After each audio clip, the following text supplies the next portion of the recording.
Biz planlaşdırırıq ki, gedim orada işləyim, biraz qazanım, burada işləyim, biraz qazanım. Sən bu planları qurarkən həyat sənin üçün daha gözəl plan qurub.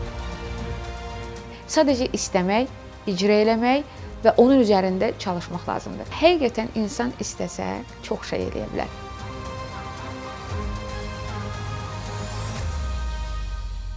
Mən ümumiyyətlə bir yerdə duran insan deyiləm. Həmişə çalışıram ki, nəsə işə yarayım, nələrsə edim, nələrsə qazanım. Bu illərdə özümü axtarırdım.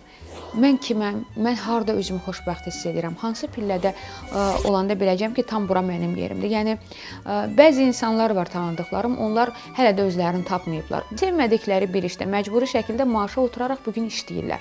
Maaşa oturmaq pis bir şey deyil, maaş qazanmaq pis bir şey deyil. Sözüm ona ki, onların vaxtı ilə oxuduqlarımı deyim və yaxud da ki, seçdiklərimi deyim, sevmədən seçdikləri bir işi bu gün icra edirlər. Ona görə mən özümü o qədər axtarırdım ki, görəsən mən harda özümü xoşbəxt hiss eləyəcəm və harda o sevdiyim bir yeri tapandan sonra həm də onu oradan bir qazanc əldə edəcəm. Bu əlbəttə asan olmadı. Bu mənim illərimi aldı və düşünün, biz planlaşdırırıq ki, gedim orada işləyim, biraz qazanım, burada işləyim, biraz qazanım.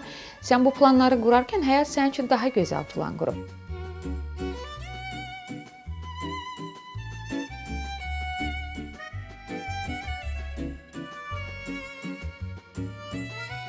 Mənim səhifəm əslində bir hobi olaraq açılıb. Heç bir orada planım və yaxud da ki, maddi gəlir gözləntim olmayıb. Sadəcə olaraq yemək bişirməyi çox sevmişəm həmişə. Eyni zamanda yemək yeməyi də, dadlı yemək yeməyi də çox sevirəm. Bir qurmanam. Səhifəni idarə etdikdən bir müddət sonra İlk təklifi qlobal bir markadan aldım və bilmirdim ümumiyyətlə necə bir əməkdaşlıq edilir. Mən düşündüm ki, həmin markada süd məhsulları markası idi. Mən düşündüm ki, yəqin onlar mənə süd məhsulları göndərmək istəyirlər ki, mən də hər hansı bir çəkiliş həyata keçirəm. Biraz ağrıma getmişdi hətta və kibar şəkildə geri çevirmişdim ki, mən əməkdaşlıq etmirəm. Əgər edəsi olsam, mütləq sizə geri dönüş edəcəm. Ondan sonra yerli markalardan təkliflər gəldi. Yenə bilmədiyim üçün əməkdaşlıqları geri çevirirdim. Daha sonra yaxın bir dostum mənə özü sual verdi ki, bəs sən nə əcəb əməkdaşlıq etmirsən? Dedim, utanıram, nə bilim, bir toyuq qarşılığında video çəkməyə. Yəni ona görə də əməkdaşlıqları dəyərləndirə bilmirəm. Onda o mənim gözümü açdı ki, bəs sənin dünyadan xəbərin yoxdur. Əməkdaşlıqlar əslində ödəniş nəticəsində olur. Yəni onlar sənə bir qonorarlar qoyursan və o qonorarı ödəyirlər, sən də video çəkirsən.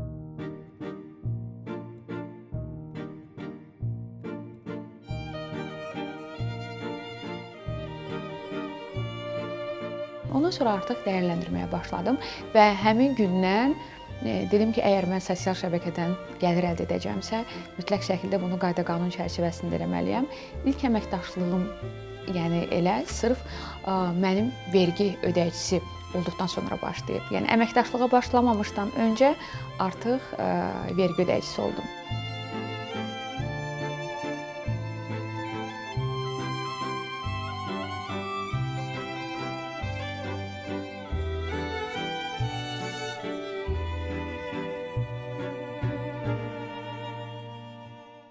Food blogeri olaraq tanınıram.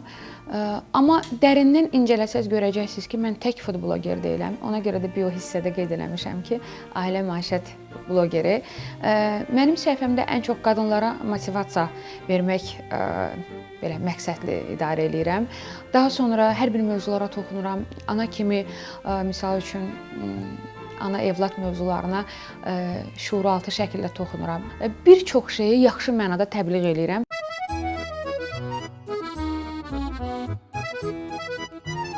Bəzən elə bilirlər ki, blogerlərin həyatı yalnız göstərdikləri qədərdir. Əslində burada səhvin bir qismi də özümüzdədir. Çünki biz pis hadisələri paylaşmırıq, insanları yükləmək istəmirik. Daimi şəkildə ən yaxşı hadisələri, ən yaxşı məqamlarımızı bölüşürük ki, insanlara daha yaxşı əhval-ruhiyyə ötürə bilək. Və orada bir səhv edirik ki, artıq insanlar düşünürlər ki, niyə bizim həyatımızda hər şey bunlar qədər yolunda getmir? Niyə bunlarda hər şey dörd-dörtlükdür? Bunlar hər zaman bu şeyi ala bilirlər, bu yerə gedə bilirlər. Niyə bu bizdə yoxdur? Və bu birmənalı şəkildə şuuraltı qıcıq yaratmağa başlayır. Asan heç bir iş yoxdur. Yəni hər bir işin öz çətinliyi var. Çətinliklərdən də çalışdığımız qədər zamanla, təcrübə ilə, yəni belə deyək, qalib gəlməyə çalışırıq.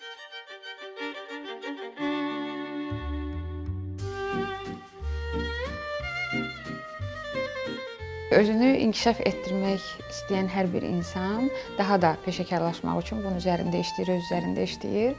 Mən də müəyyən xarici peşəkarlardan təlimlər alıram davamlı şəkildə, yeniliklər öyrənirəm və qazandığım büdcənin bir qismini daimi şəkildə öz səhifəmə yatırım edirəm. İstər avadanlıq baxımından, istər rekvizitlər baxımından, bir çox şeydə artıq bu məndə bir qaydadır ki, işimə yatırım etməliyəm. Əslində bu gün mən desəm ki, əgər işinizi sevmirsinizsə, oradan dərhal uzaqlaşdırın. Mən böyük bir travma yaradaram insanlarda. Bu doğru deyil əlbəttə ki. Sadəcə buradan bir mesaj ötürmək istəyərəm ki, hər kəs əvvəldən, bünövrədən, məsələn, mən qızıma da deyirəm bunu, universiteti mənə və ətraf üçün oxuyacaqsansa, fakültəni belə düşünmədən sırf universitetə daxil olum deyə seçəcəksənsə, heç oxuma. Mənə lazım deyil. Çünki işləmək sırf baxın o bünövrədən başlayır. Valideynlərimi xoşbəxt eləmək üçün girim, hansı fakültə olur olsun. Və bu gün həmin diplomla işləmək məcburiyyətində qalırlar. Sevmədikləri bir yerdə oturub məcburi şəkildə saatın bitməsini gözləyirlər. Saat 6 olsun, bir işim bitsin, mən bilim, bir də ayın axırını gözləyirlər ki, maaş gəlsin. Bu mənə görə cəhənnəmdir. Məncə bu biraz gülməli gələ bilər, düzdür. Amma həqiqətən insan istəsə çox şey eləyə bilər. Sadəcə istəmək, icra eləmək və onun üzərində çalışmaq lazımdır.